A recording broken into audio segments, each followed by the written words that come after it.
Hello दोस्तों, मैं धीरेन्द्र स्वागत करता हूं आपका एग्जाम स्टडी विद संगीता में। दोस्तों, आज के इस वीडियो में हम बात करेंगे भारतीय संविधान से बनने वाले एक मोस्ट इम्पॉर्टेंट टॉपिक की। आज हम बात करेंगे लोकसभा से बनने वाले इम्पोर्टेंट प्रश्नों की।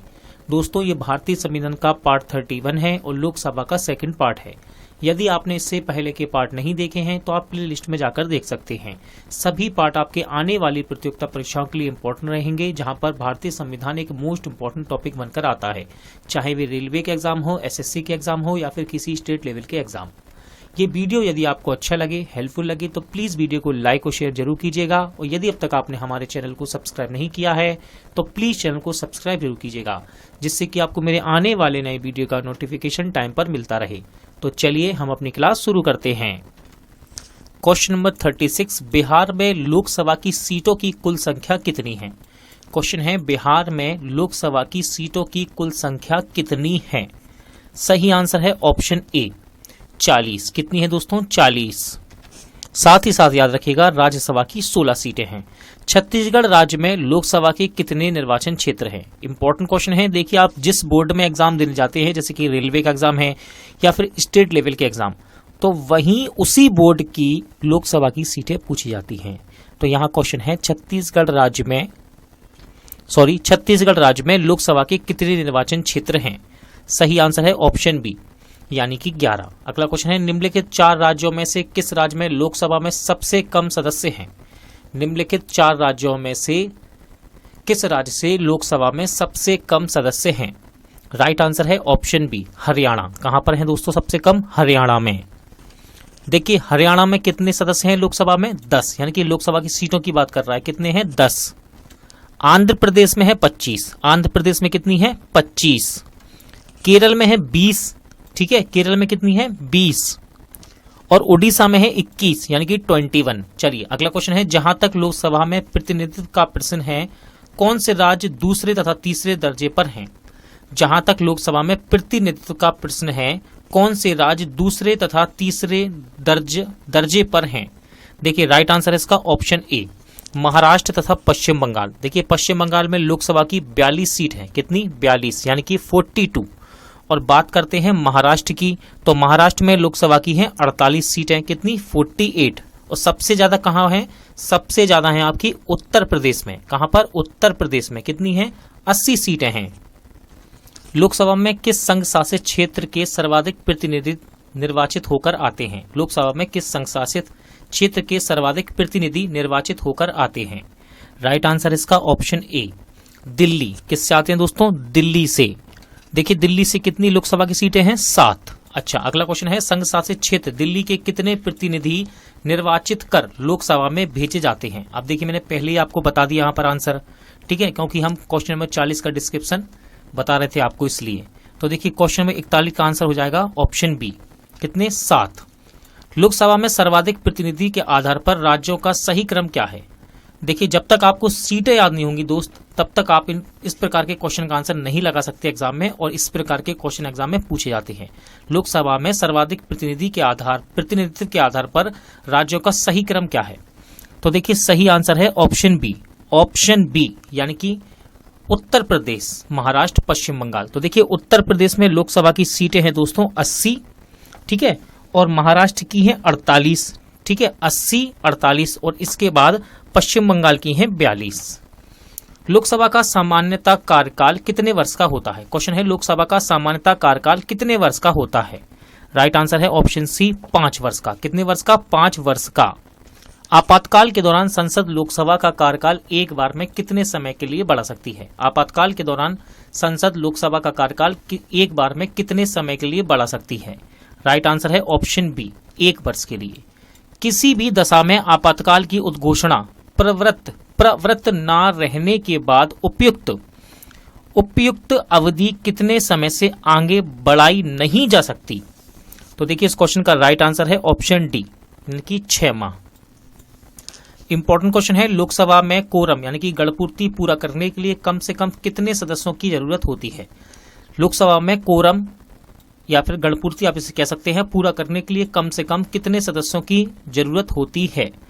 राइट आंसर है ऑप्शन डी, कुल सदस्यों का 1/10 भाग। देखिए रेलवे में क्वेश्चन पूछा गया है और बार बार रिपीट होता है रेलवे के एग्जाम में।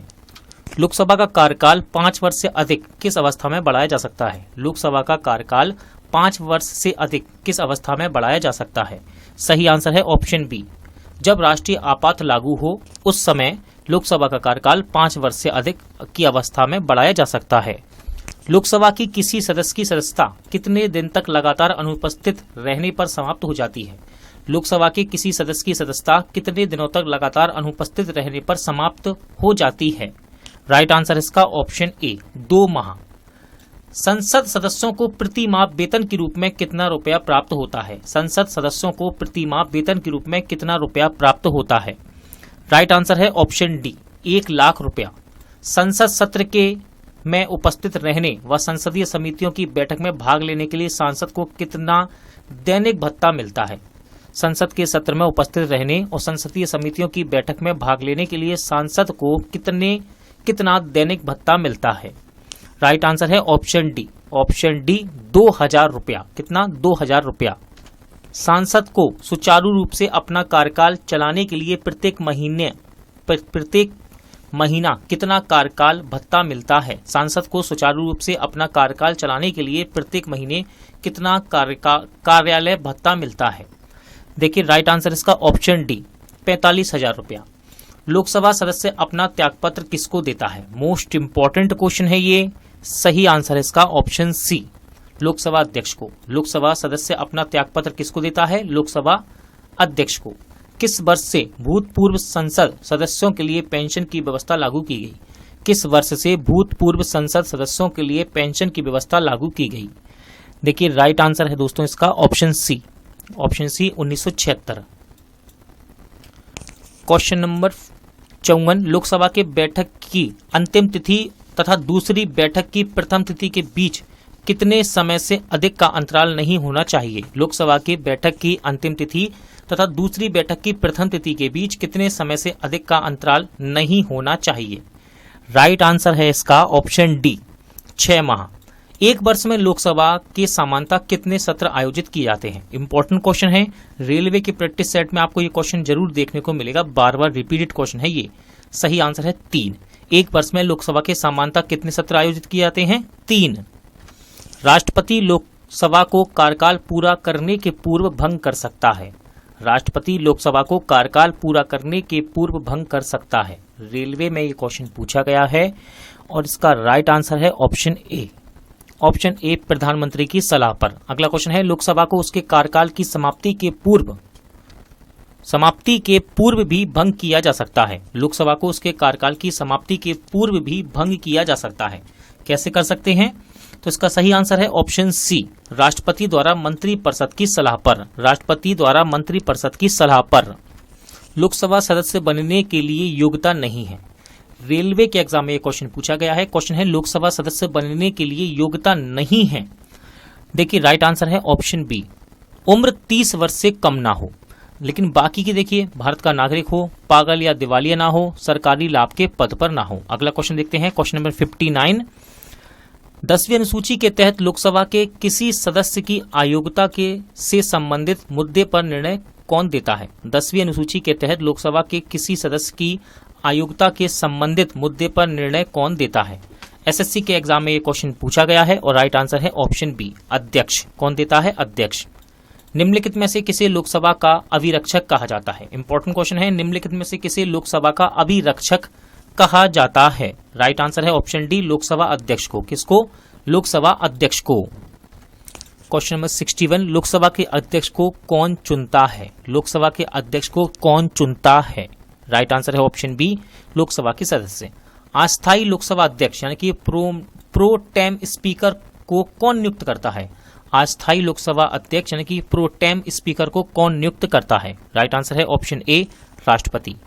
लोकसभा की बैठक किस प्रकार समाप्त की जाती है? यूपीपीसीएस में क्वेश्चन पूछा गया है, ध्यान रखिएगा। रेलवे एसएससी में इसके आने की संभावना रहती है और प्रैक्टिस सेट में आपको देखने को मिलेगा ये क्वेश्चन जरूर। लोकसभा की बैठक किस प्रकार समाप्त की जाती है? आंसर है ऑप्शन डी, इनमें से सभी के द्वारा यानी कि विघटन द्वारा, सत्रावसाना द्वारा, स्थगन द्वारा। लोकसभा का विघटन कौन कर सकता है? लोकसभा का विघटन कौन कर सकता है? राइट आंसर है राष्ट्रपति। कौन कर सकता है लोकसभा का विघटन? राष्ट्रपति। सामान्यतः 5 वर्ष की समाप्ति के पहले लोकसभा को निम्नलिखित में से किसके द्वारा विघटित किया जा सकता है? सामान्यतः 5 वर्ष की समाप्ति के पहले लोकसभा को निम्नलिखित में से किसके द्वारा विघटित किया जा सकता है? देखिए राइट आंसर है इसका ऑप्शन सी, प्रधानमंत्री की संस्तुति से राष्ट्रपति द्वारा। ठीक है, चलिए क्वेश्चन नंबर 66 देखते हैं।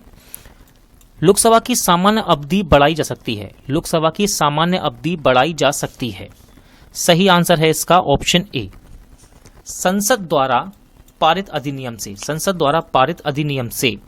राज्यसभा और लोकसभा की समान शक्तियां किस क्षेत्र में हैं? राज्यसभा और लोकसभा की समान शक्तियां किस क्षेत्र में हैं? राइट आंसर ऑप्शन बी, संशोधन, संविधान संशोधन करने के विषय में। लोकसभा का नेता कौन होता है? बीपीएससी के एग्जाम में क्वेश्चन पूछा गया, लोकसभा का नेता कौन होता है? राइट आंसर है ऑप्शन बी, प्रधानमंत्री। कौन होता है? प्रधानमंत्री।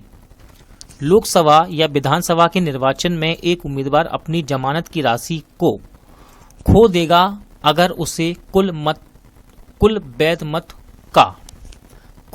मत का देखिए इसका राइट आंसर है ऑप्शन सी, 1/6 से कम मत प्राप्त हो तो वह अपनी जमानत राशि को खो देगा।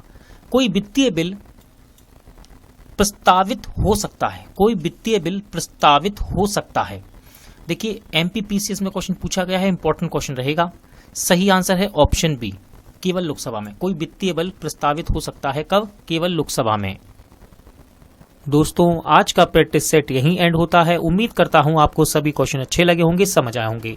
पूरा वीडियो देखने के लिए धन्यवाद। जल्द मिलते हैं नेक्स्ट वीडियो के साथ।